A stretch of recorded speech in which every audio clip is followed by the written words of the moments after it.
All right, good morning. It's 11:01, so we'll begin the webinar. At this point, I will hand it off to David Griggs. Morning, and thank you for joining the Metro Hartford Alliance on our webinar this morning around the Paycheck Protection Program.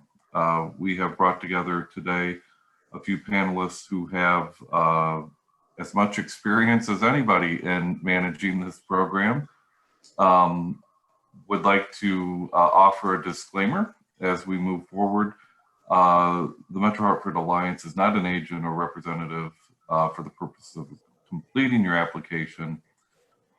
We encourage you to enlist the support of a professional to accomplish your goals with regard to any of the application or federal programs that are available. Today's timeline, today is our 6th webinar. All of our webinars can be found at our dedicated website for COVID-19, www.preparedhartford.com. We will house a recording of this there. We also encourage you for future webinars to suggest, to offer suggestions. And for that, I encourage you to send an email to info@metrohartford.com. Our speakers today, we have Drew Andrews, Managing Partner and CEO at Whittlesey, Brian Harrigan, a partner at Whittlesey, James Barger, Senior Vice President and Market President for KeyBank, and Julio Cassiano, Deputy District Director for the SBA. Like our previous webinars, if you have a question that you would like to ask one of our panelists, please, at the bottom of your screen, if you hover your mouse, you will see a chat button. Press that button, type to submit your question. We will moderate those questions at the end of the webinar. If we don't have enough time to answer all the questions, we will make every attempt to contact you via email or post them on our preparedhartford.com website. And I'd like to turn it over to Drew Andrews, who will walk you through the application process. Drew? Thank you, David. Good morning to everybody. We are surely in interesting times. And today is the day we can all start submitting our applications for this new loan program with the SBA. I know some financial institutions are already taking them. I've had some clients put them in as early as this morning at 7:45. So with that said, I would like to just kind of get into the overview of the program. Here's our disclaimer. We could go past that. So we're going to talk about the program and then the application process. Okay, eligibility. Businesses and specific nonprofit organizations with 500 or fewer employees. Now, the nonprofits are primarily 501c3 organizations, which encompasses most nonprofits. And the fewer employees based on location, there's a little clause for people that are more franchisees or in the hospitality industry that might have multiple locations, such as you may own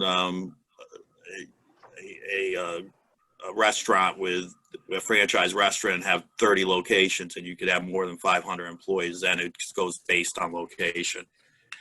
The other nonprofit veterans organizations, tribal concerns that meet the SBA size standard, sole proprietors, independent contractors, self-employed individuals are also available.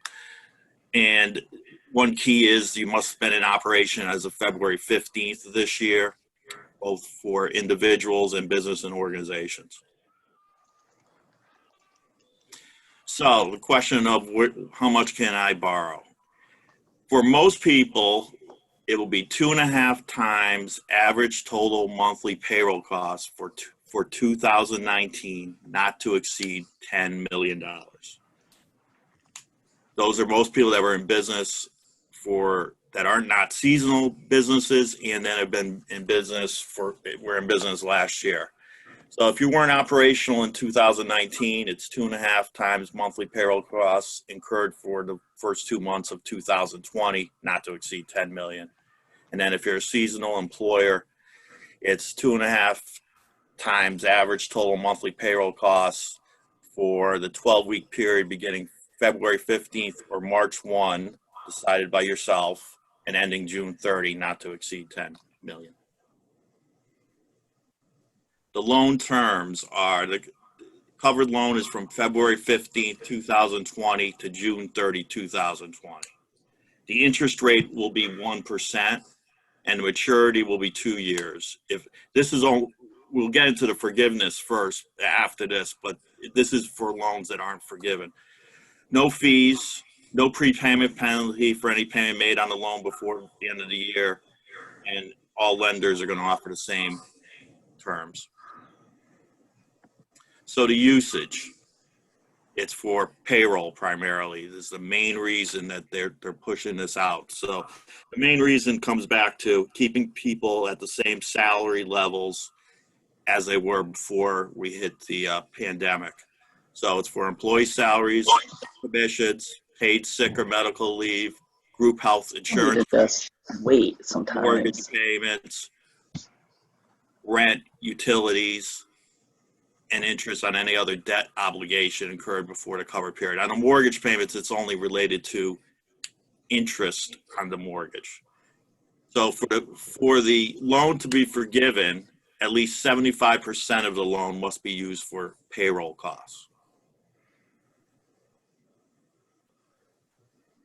Loan forgiveness. Why I let Brian do a little talking so he could take over from here. All right, thanks, Drew. So loan forgiveness. Loans can be forgiven when used for payroll costs, mortgage interest, utilities, and rent. The borrower is eligible for loan forgiveness equal to the amounts incurred during an 8-week period after the origination date of the loan. There are caveats that, you know, if you're going to pay interest on the mortgage, you had to have that mortgage prior to February 15th, 2020. If you're going to pay rent on any lease, that had to be enforced prior to February 15th, 2020. And your utility services needed to be on before February 15th, 2020.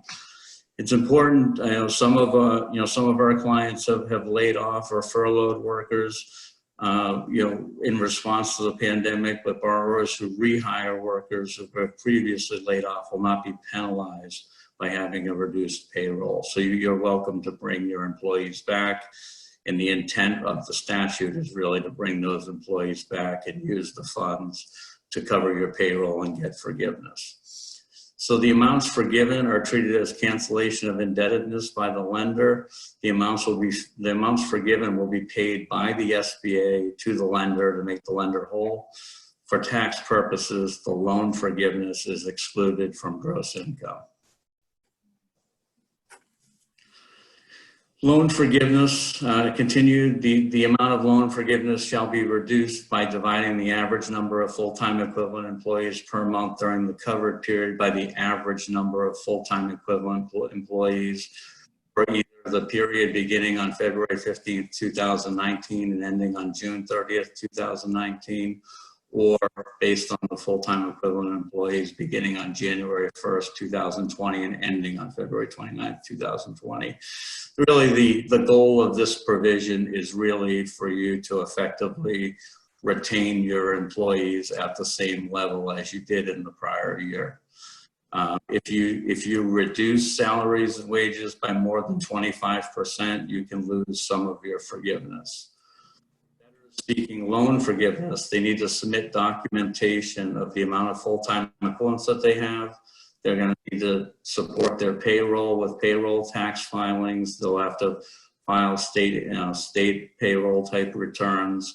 and unemployment filings. And then with respect to mortgage obligations, they're going to need to submit checks, invoices, and basically all those things to cover mortgage obligations, cover lease obligations, and cover utility payments. So, I mean, the basic rule is you need to substantiate your expenses to the bank after the 2-month period is over. And then the bank has 2 months once they receive the documentation to act on the forgiveness.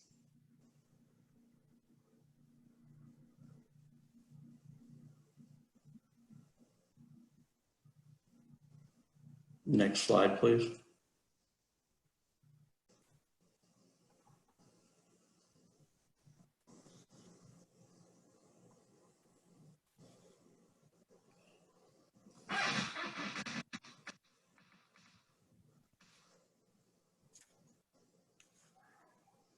Next slide, please.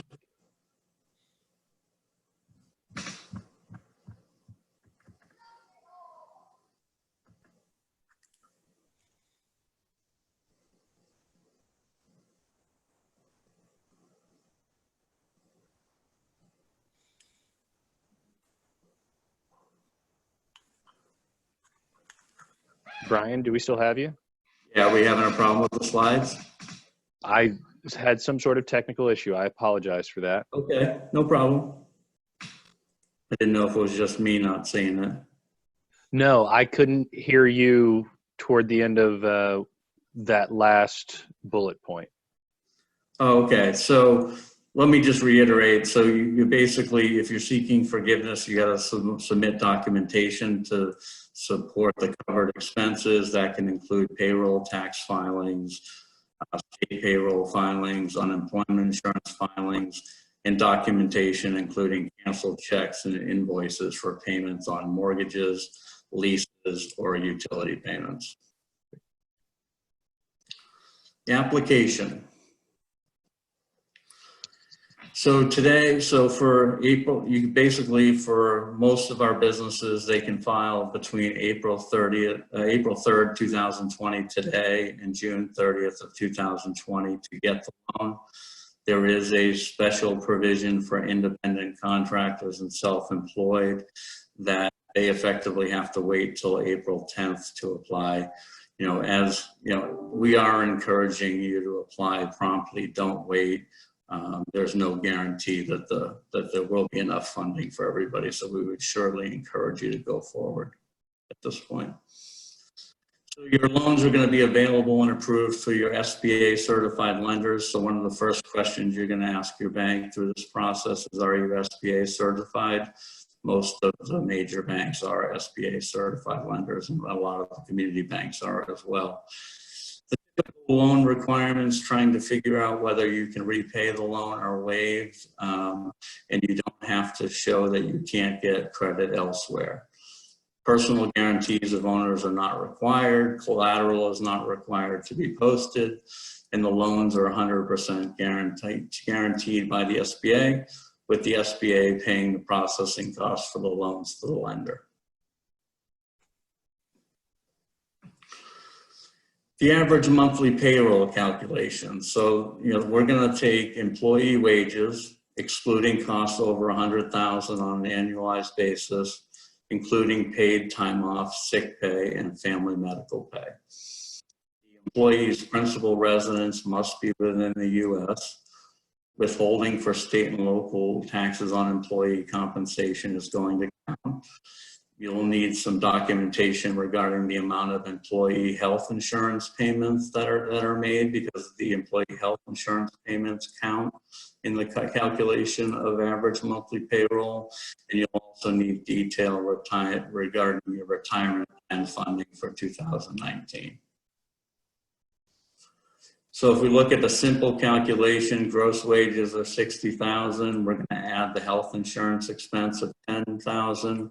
Add the state and local taxes of $300, plus the employer retirement costs. We're going to get the total payroll cost of $75,300. This year is a computation a template that we've used for businesses. It walks you through the calculation, first looking at gross wages, then showing that for wages over 100,000, there is a cap, and it shows the additions for health insurance expense, SUDA, and the employer retirement cost.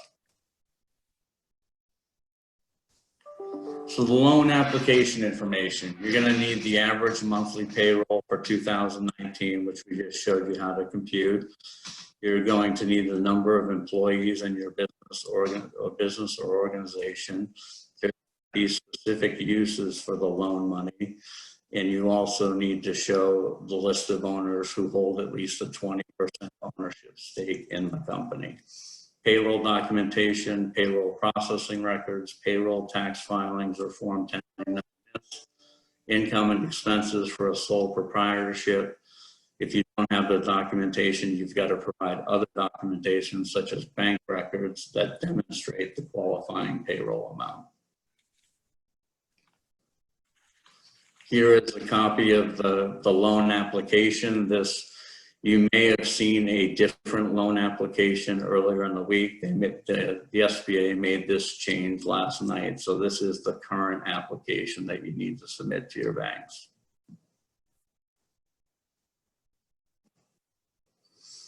Here's page 2 of the application. There's some instructions. There's some certifications that you have to make in order to get the loan. For additional information, you can go out to treasury.gov and find out information about the program, find an application that you can download.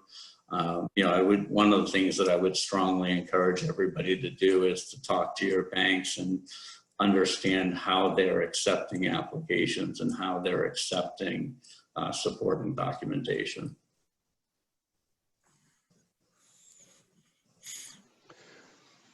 So from there, we'll turn it over to James Barger from KeyBank. Well, thank you, and hello and good morning to everyone. So I'll talk a little bit about how you access the Paycheck Protection Program. First of all, what is the PPP? It is an SBA program authorized under the CARES Act, but the banks are making the loans. So the funding is coming from the banks, and the banks are guaranteed 100%, up to $349 billion authorized, 100% guarantees to that amount. Forgiven amounts are paid from the SBA directly to lending banks once the forgiveness amount has been determined and applied for. How do you access the PPP? Access is through approved banks, SBA certified banks. These are either banks that were SBA certified prior to the PPP or those that have applied for access specifically to the PPP. As an example, KeyBank is an SBA preferred lender and is the 9th largest SBA lender in the country. You submit your application to the bank. As an example of how one bank is accepting applications, I will talk about my bank, KeyBank. KeyBank has built an automatic portal on our website, KeyNet. You access the portal and you can access the application there. In order to access our SBA PPP application, which we have created a digital format of, it requires that you are a client of the bank. Either you are a pre-existing client or you become a client, which KeyBank is defined as opening an account with us. Also, at KeyBank, you'll complete the digital application and submit backup information on your payroll to us via link that is accessible through our portal. If your current bank does not have access to the PPP, then you need to develop a relationship with a bank that does. There will be additional interaction with the bank down the line when you look for forgiveness of the loan. So the question, what do banks do with your application and payroll information? We review the information. The level of review is not fully determined at this point, and that's being worked out. For example, is the bank responsible for verifying eligibility and the amount of the loan? Does the SBA determine that, or does the SBA rely solely on the attestation of the applicant? Some of these details are not fully worked out yet, and could have an impact on the rate at which loans get processed. Once the bank has completed its obligations regarding determination of eligibility and loan amount, whatever those are, then the bank forwards the application and required information to the SBA via its system eTran. The SBA processes the application and the required information, and once it is processed that to its satisfaction, submits a loan number to the bank for the particular loan requested, which is the bank's approval to disperse. The bank and the borrower then process and execute the loan, and the loan is funded. I want to make a note on know your customer and beneficial ownership regulations. So every bank is required to complete know your customer and beneficial ownership regulatory requirements when they bring on a new client, and that can take some time. The reason I bring this up is that all other things being equal, your current bank can probably process your PPP application fast because of those regulatory requirements they have already gone through with you. So how are banks addressing the PPP opportunity to maximize the benefit to companies that need the money? Again, I'll use my own bank as an example, KeyBank. As I mentioned, KeyBank has built a portal on KeyNet. That's www.key.com/paycheck protection.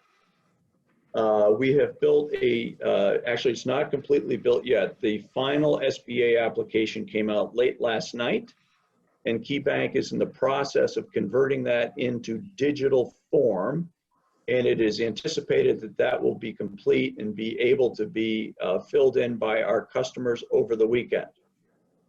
So we've built this, are building this digital application. We have reached out to all of our clients and communicated about the program and encouraged customers to pre-register on the portal I just referenced. Our customers that have pre-registered will automatically receive an email from Key with the application once KeyBank has completed the process of converting it into a digital format. After the application is available, to gain access with it, you would need to be a Key client, which, as I said, means you've gone through the know your client and beneficial ownership process, which you would do if you open an account with us. So you need to be a Key client, and you need to have a banker give you access to the application after it has already been we have already made the digital application process to our pre-registered customers.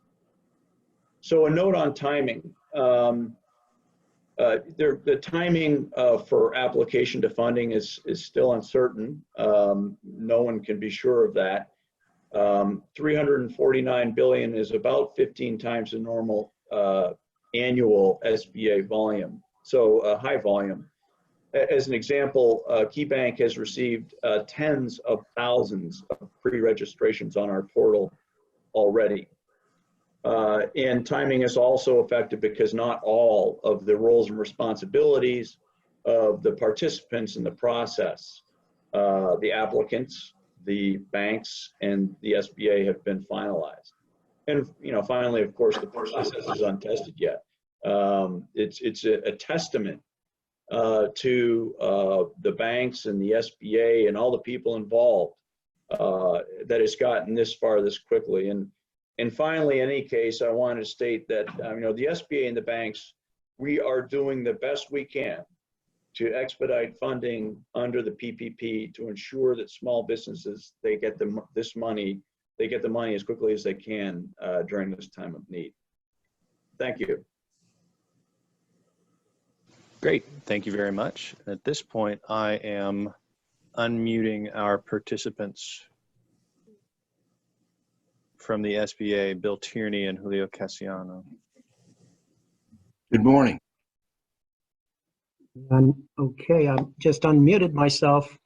Good morning, and being the representative here in Connecticut for SBA, I'd like to thank both the Metro Hartford Alliance for allowing us to spend some minutes with the audience that is present here today, plus all of the partners, especially the CPAs that are working hard to help the small businesses to do what it's going to help them to stay in business, especially during the next 60 or 8 weeks under this program.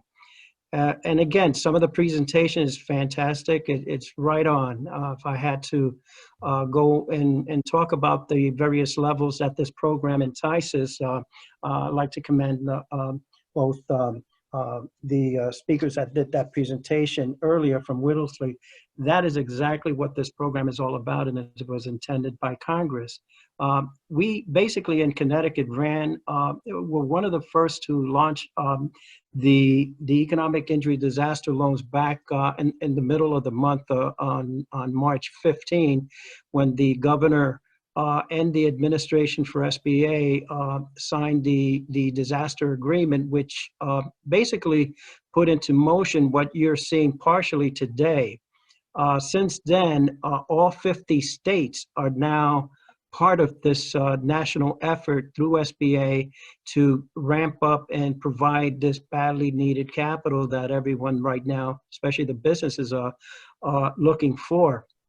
But with the PPP program, if you've been following the news, this is only just this weekend when the White House and the Senate and Congress finally had the bill signed, in which by Monday, really trying to move a ship the size of this type of money in just a matter of days is just amazing.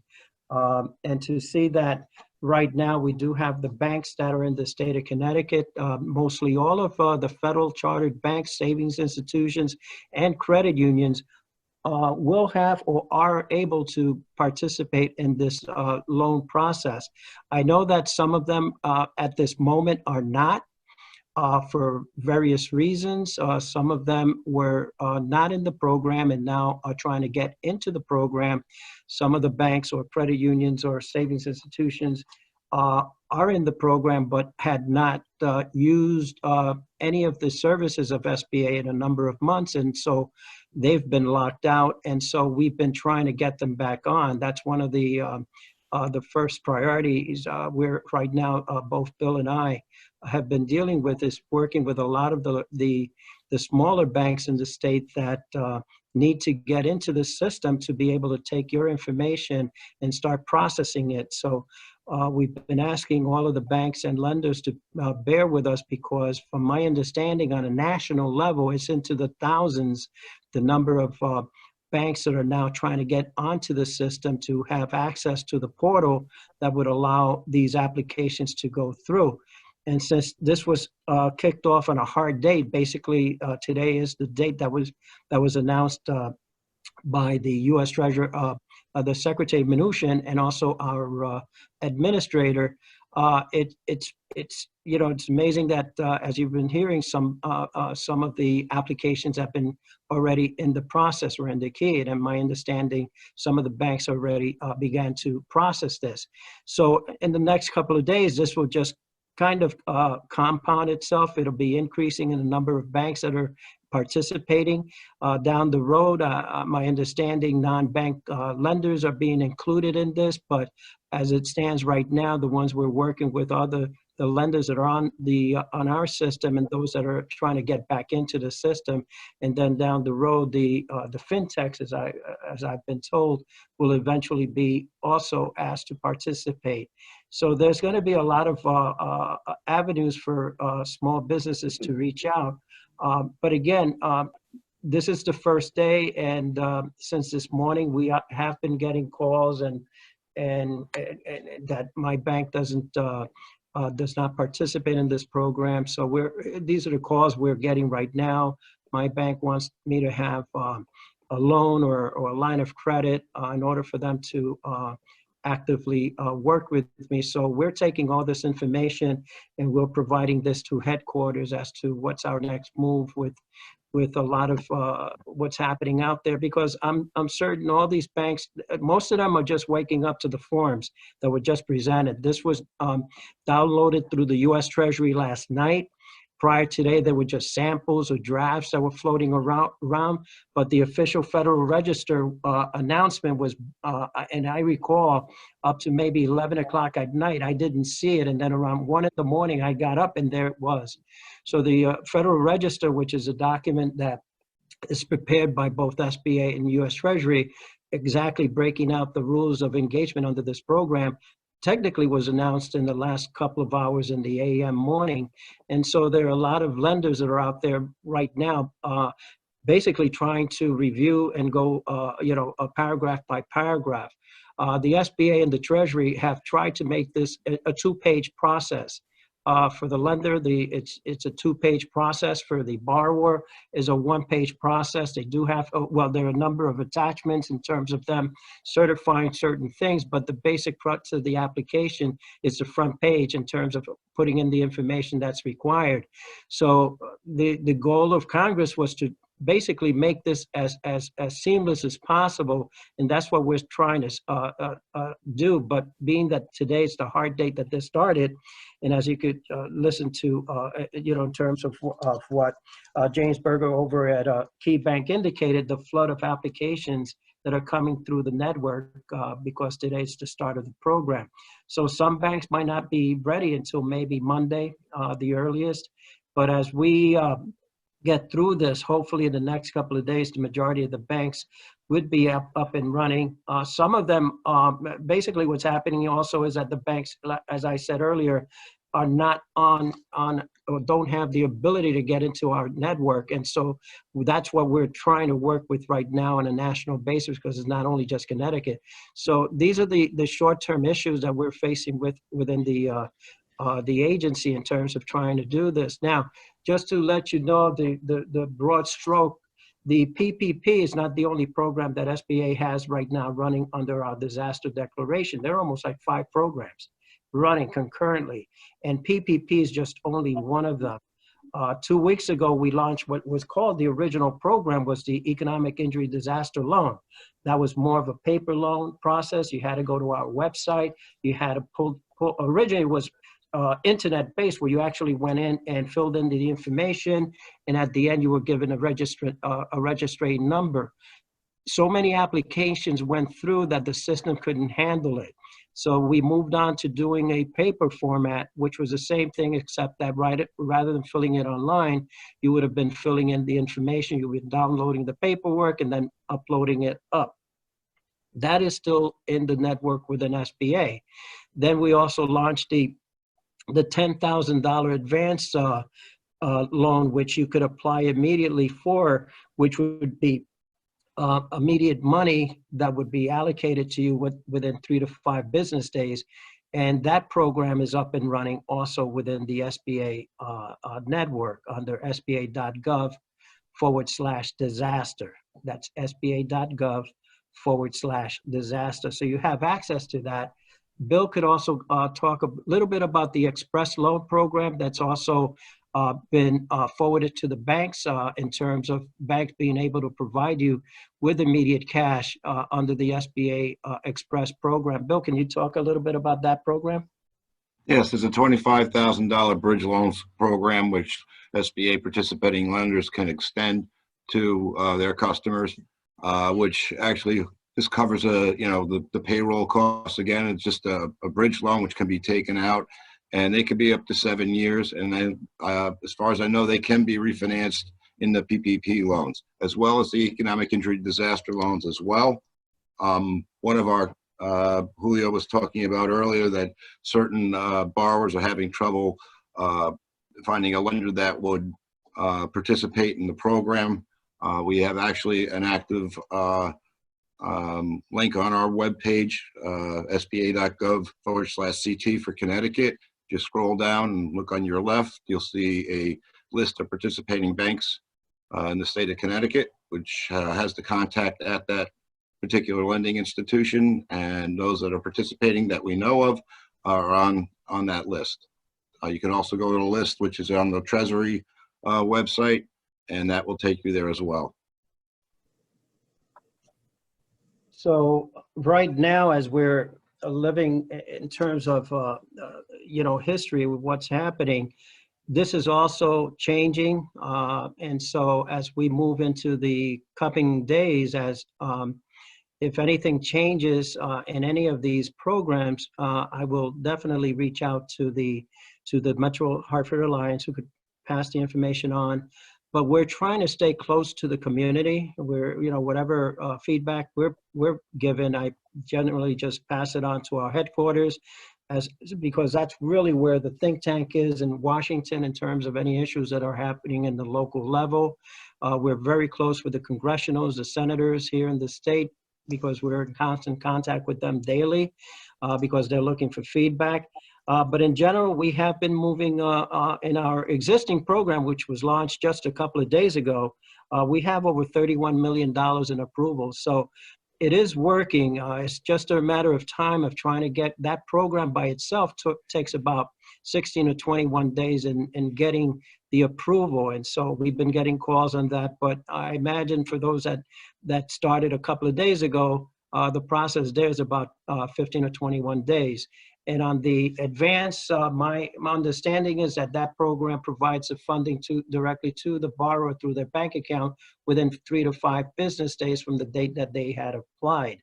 So these are the dates and times within the SBA. Even on a normal, usually the way the SBA's disaster assistance programs are set up, they're more localized in terms of hurricanes and tornadoes, where we dispatch a crew of folks that come into that neighborhood and immediately set up a center and work with the businesses and the homes that have been impacted. But this is a little bit different, where no one's coming to the various states to set up. Everything's being done online. Everything's being done through the internet, and everything now is participated with the lenders. And you could see how concerted effort through Key Bank and the other banks that are in the state are all participating and ramping up. And like everything else, I just want to conclude that this is day one. Bear with us. Right now I'm up to over 100 emails and calls. My voicemail is just back. Bill's is also. We're trying to call back as many people as we can.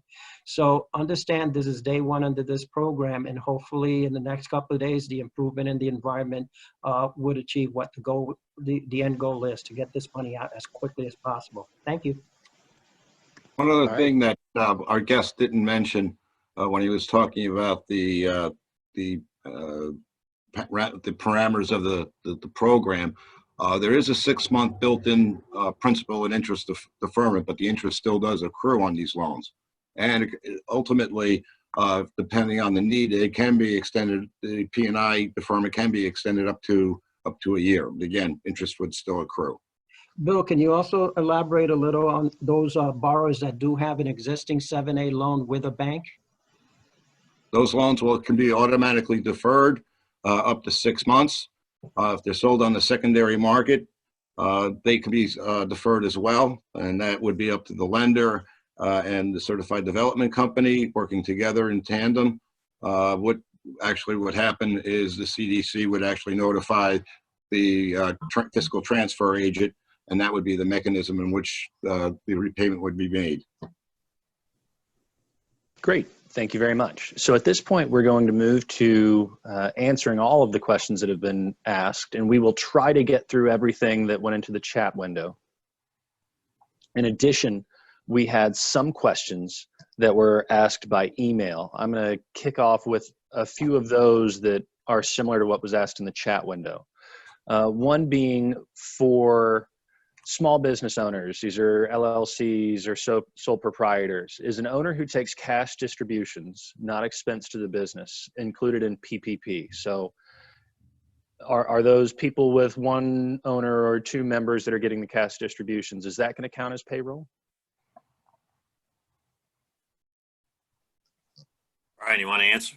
Sure, yeah, yes, it will. So basically, you can count the owners up to 100 grand. So to the extent that you're a Schedule C business and you're not an employee of the Schedule C business, you can count up to $100,000 of your self-employment income. So it's based on the net income of the Schedule C. Yep. Great. Another question. The application instructions state that average monthly payroll is to be calculated using the average monthly payroll for 2019, but the statute states that you should use the average monthly payroll for the 12-month period prior to the application date. Which period should we use? The question is correct. The statute does talk about the year preceding the date of the origination of the loan. But I think in terms of practicality in implementing this, the instructions do state that you would use the 2019 numbers. So follow the instructions? Yes. I would follow the instructions. Great. Just briefly, the other months, if you need to use them, is because you're a seasonal business. Great. So another question, the PPP focuses on businesses under 500 employees. Some other SBA programs have a different small business size standard based on annual receipts, total income plus cost of goods sold. Is it possible that PPP loans would be available to businesses based on the annual receipts-based size standard, even if they exceed the maximum number of employees set forth in the PPP statute? It is possible. I have not seen any specific guidance on that particular issue yet. But if they do qualify as small businesses under another standard, I would at least inquire as to whether they could actually apply for the loan. But I don't have a definitive answer on that. I'll jump in here a second. Depending on the type of organization, if they're a wholesale or a manufacturer, it goes by number of employees. If it's a retail operation, it's going to go by millions of dollars. It could be up to $7 million or $15 or $11 million, depending on the NAICS code of the small business. And you can find the NAICS code size standards under sba.gov/size, and you can download the PDF, and based on the NAICS code, it will tell you the actual size standard for that particular industry. Great, thank you. At this point, hey, Margot, would you like to start going over some of the questions from the chat? Yes, we had a few questions regarding, I guess, how churches and nonprofits qualify. Are they eligible to participate in the PPP program? Yes. Okay, thank you. All right. So the next question is, if you're in the process of opening a second location, can you do an estimated payroll cost rather than do an annual? I think all the information that we've seen is that you base it off your 2019 numbers. If you happen to be opening a second location and you're going to have more employees than you had in the previous year, that's only going to help you on the loan forgiveness aspect of it. Okay, great. Does workers' comp insurance qualify for calculating the payroll cost?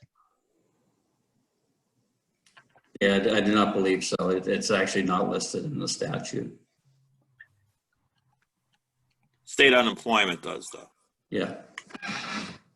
So we've had a number of questions regarding banks and finding a bank that works with SBA loans. That's one. And two, having access to the application if you don't have an existing relationship with a bank? And then if you establish a relationship with the bank, does that impact how long it's going to take for the application to be processed? I think that those are tough questions, and I don't know that there's any definitive answers on those yet. I mean, different banking institutions are doing different things with respect to whether or not you have a current relationship with them or not. So I think you really have to look at that on a bank-by-bank basis. That is correct, because we don't impede as to how a bank operates. We provide them with the opportunities to participate in the program, but if they don't want to participate, that's their call. Once a customer has a relationship with at least KeyBank, I can talk about that, the application process for that new customer is the same as for any other customer. Hey, and I want to add one question that got asked several times by email. There was a few people that said they were not extended participation in this program because they didn't have any existing loans with their bank. They had only had bank accounts. It's my understanding that that's not going to be a requirement of all banks. Some banks may do that, but not all. Is that correct? That's correct. At KeyBank, our requirement is that you have a relationship with Key, and we define that as having, you could have loans with us and not a checking account, but usually the easiest and fastest thing to open at the bank is a checking account.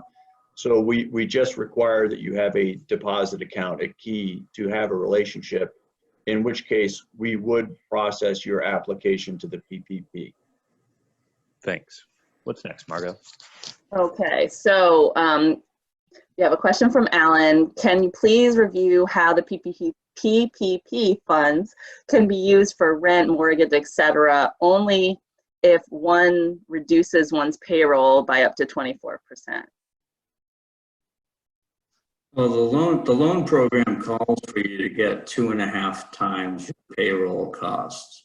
So, assuming that your payroll stays the same, you're basically going to get forgiveness for 2 months worth of payroll. So the difference between the 2.5% and the 2% should help you in terms of paying for rent, utilities, and interest expense on other debts that can eventually be forgiven.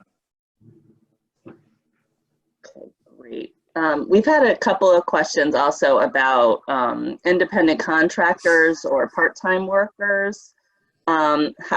How is that included? Can you provide some more information on that? So I wouldn't say it's clear. We thought early on that it was going to be clear that you would get independent contractors that relate to your core business, that are essentially employees, maybe not classified properly. But there was some guidance that came out last night. We're still in the process of reviewing that to determine whether independent contractors would apply or not if they relate to your core business. Okay, and how are part-time employees impacted? Part-time employees are not impacted. They would be included in the computation of the loan and in the forgiveness. And Margaret, let me add a little to that because we've had several questions similar to that. Several people asked, if I change my number of part-time employees, how is that going to affect the calculations? And I think my understanding is all of their payroll is counted toward the maximum loan amount and that forgivable amount. Where the formula for forgiveness comes in is with full-time employees and comparing how many you have now versus 2019. Is that correct? That is correct. But the question I think that we're not 100% clear on yet and it hasn't been given guidance is it says full-time equivalents. So if you have 2 part-time employees, is that 1 full-time equivalent or not? So that's probably going to come out when we get to step 2 after the loans are out. Yeah, SBA right now is working on what's known as the notices that are issued to the lenders. And so as the days progress and we basically are able to put this in writing and issue to the lenders, and they will have the specifics. Okay, next question, Margot. Okay, Dina asked if you can participate in both the employee retention program if you have a PPP loan. No, you cannot. So you can't get the employer retention credit if you're in the PPP program. All right.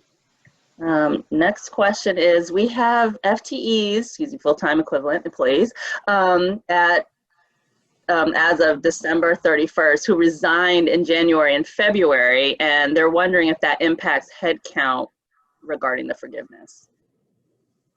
It may impact headcount, because basically you have to look at the current employees you have versus prior periods. And to the extent that you've had a reduction in employees, you could have a reduction in your forgiveness. You know, if it's 1 or 2 employees and you employ 40, 50 people, it's probably not going to be material to you. If you employ 6 or 7 people and you lose 1 or 2, then that may significantly affect your forgiveness. Okay. So we have a question from Amy, and she's asking, in terms of the restaurant business, will the origination date be pushed back to the date we were able to open per the government?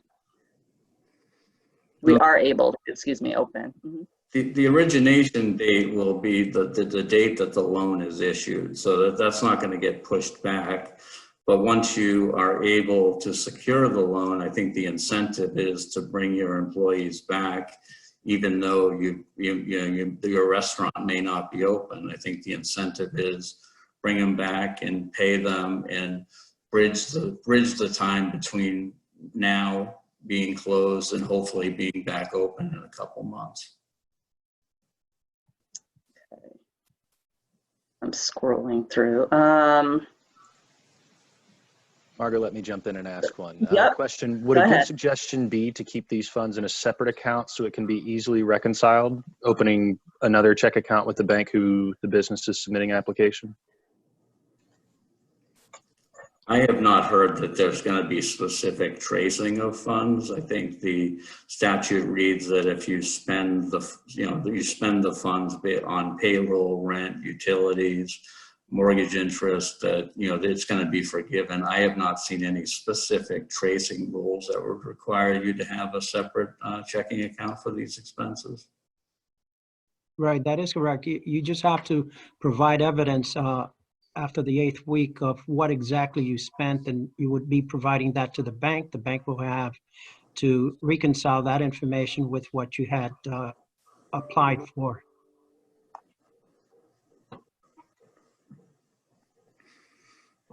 Okay.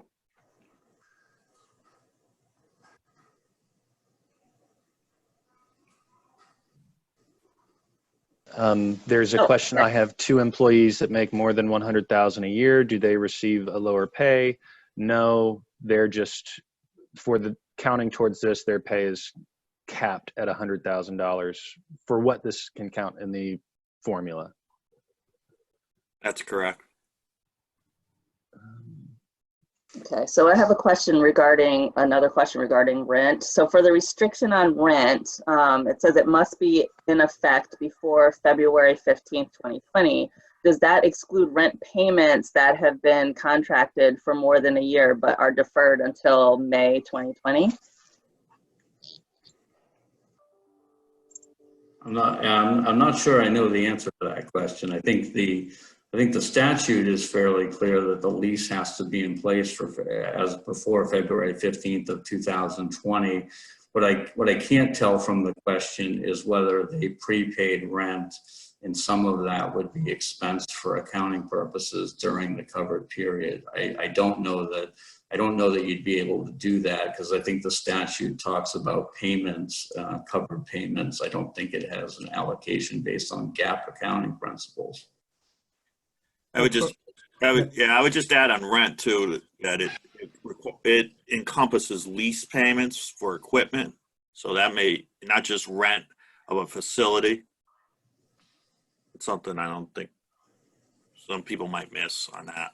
Right, if you have deferments on loan payments, that's excluded. So if you get a deferment on a loan, then you would not include the interest payment on the proceeds. Okay. Lori is asking, she says she's a full-time partner in an LLC, and she has a second job as a self-employed therapist. Is she able to apply for the LLC and again as an individual? We think people that have two separate businesses would be able to apply. I think we'd have to look at her specific facts and circumstances to know whether she, if she's earning more than $100,000 from the LLC, I think I'd want to think a little bit more about whether she could apply with a separate business. But I think the important consideration is that if you do have three different operating businesses that have payroll, you should be able to apply for all three businesses.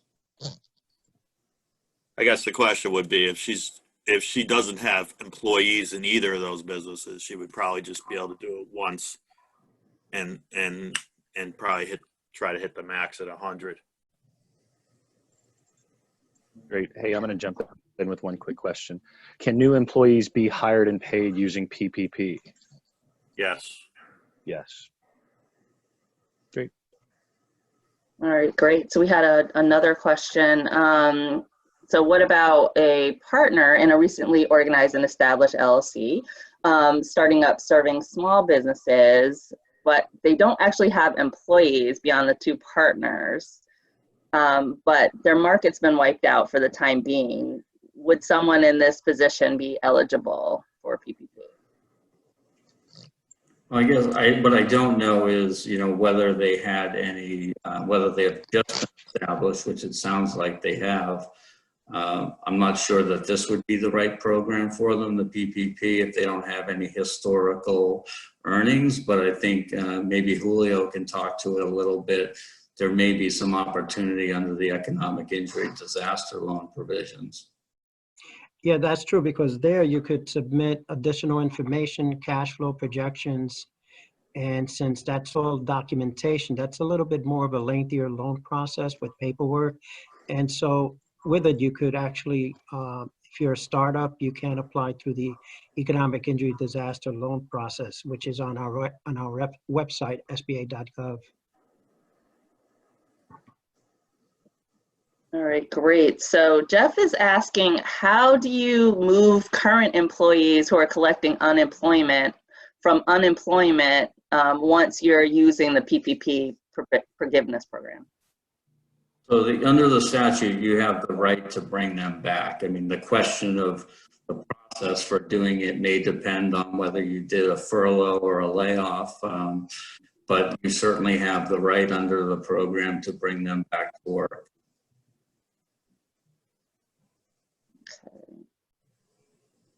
Let's see. Yep, so some of these questions we've already answered. Please clarify state withholding. This is this simply the state taxes withheld from employee checks? And is that considered part of our payroll costs? Any federal withholding, FICA withholding part of this calculation? Yeah, so you start with gross payroll. So effectively your state tax that's been withheld and your FICA tax withheld is in there.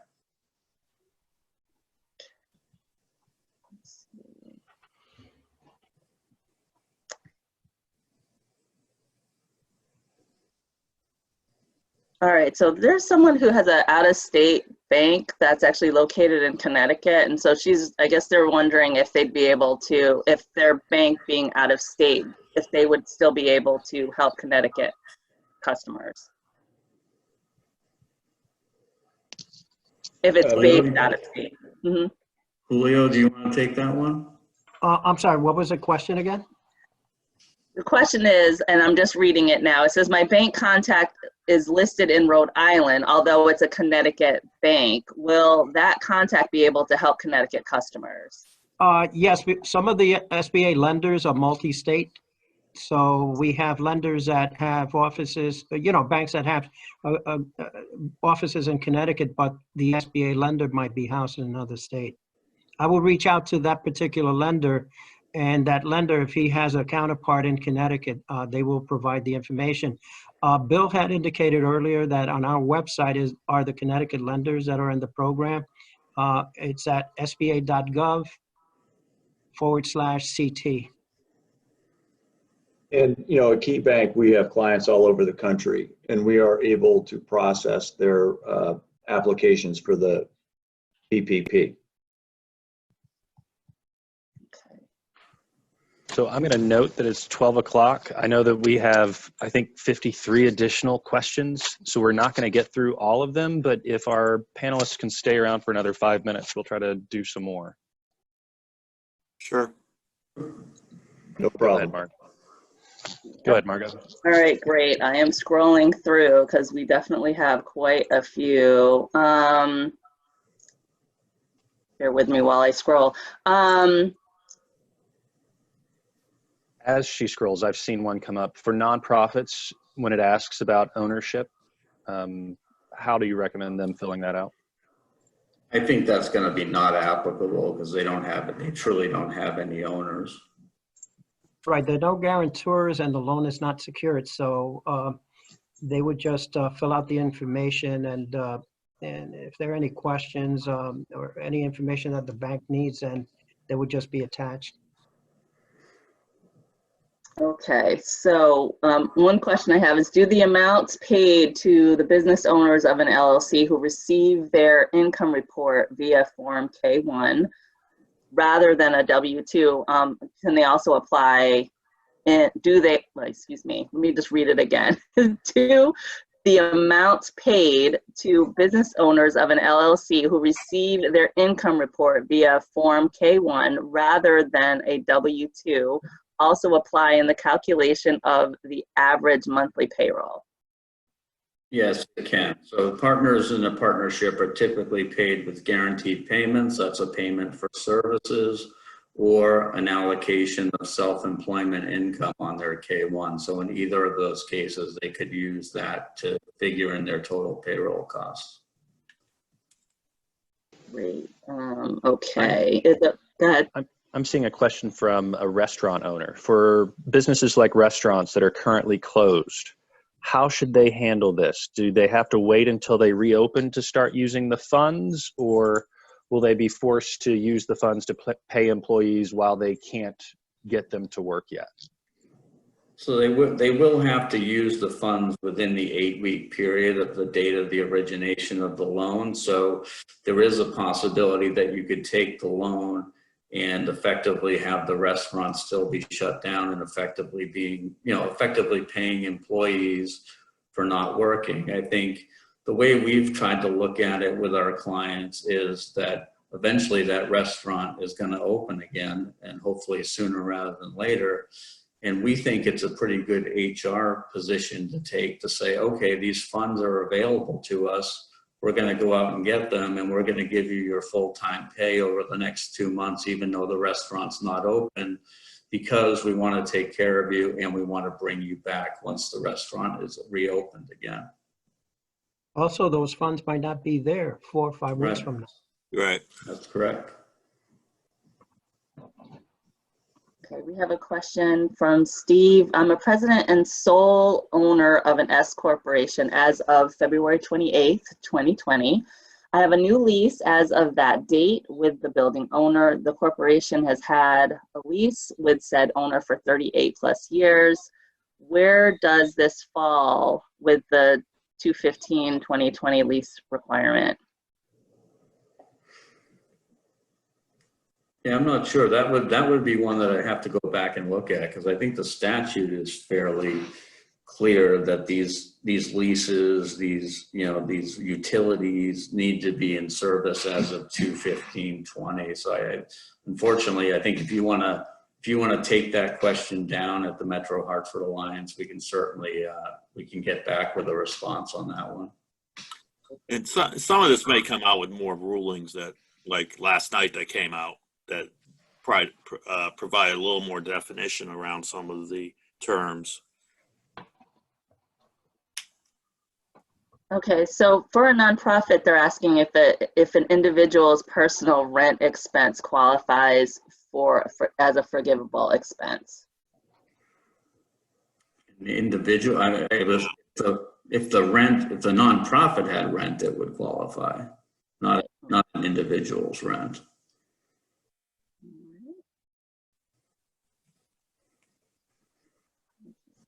Let's see, if business volume is down 50% hypothetically, then do we request 50% of payroll costs on the application? We're advising clients to take the maximum amount because you can always repay it back without prepayment penalty by the end of the year. And here's a simple question, but it needs to be answered because a lot of people ask it. Can you apply for both PPP and EIDL? The answer is yes, but you need to carve out those 8 weeks of payroll that for the covered period under PPP so that you don't use both loans for the same purpose. Is that correct? Yeah, the EIDL program doesn't have a grant feature built into it except for payment deferment. So those pieces that fall into the PPP, you want to include them so that you get the grant feature. But you can't duplicate the need. So if you got payroll on both, then the payroll will be moved over to PPP.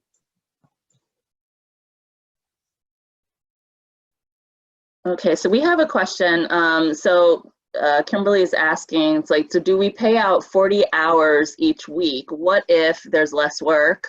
What if there's overtime? Please speak to per diem employees.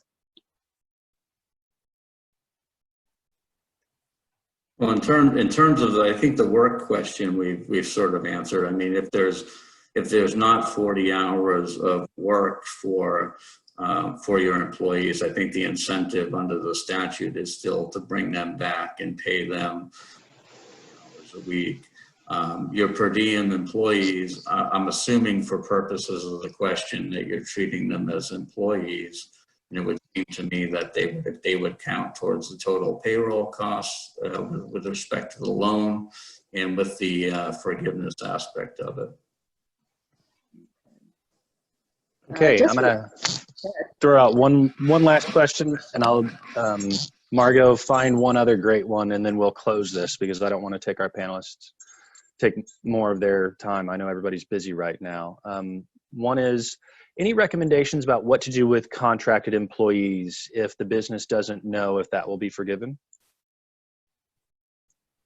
That's a tough one because the guy, originally we thought that if the independent contractors were like employees performing core functions, that you could count them. I think there's some doubt based on what I saw last night come out. But they could also apply on their own for these funds. They could.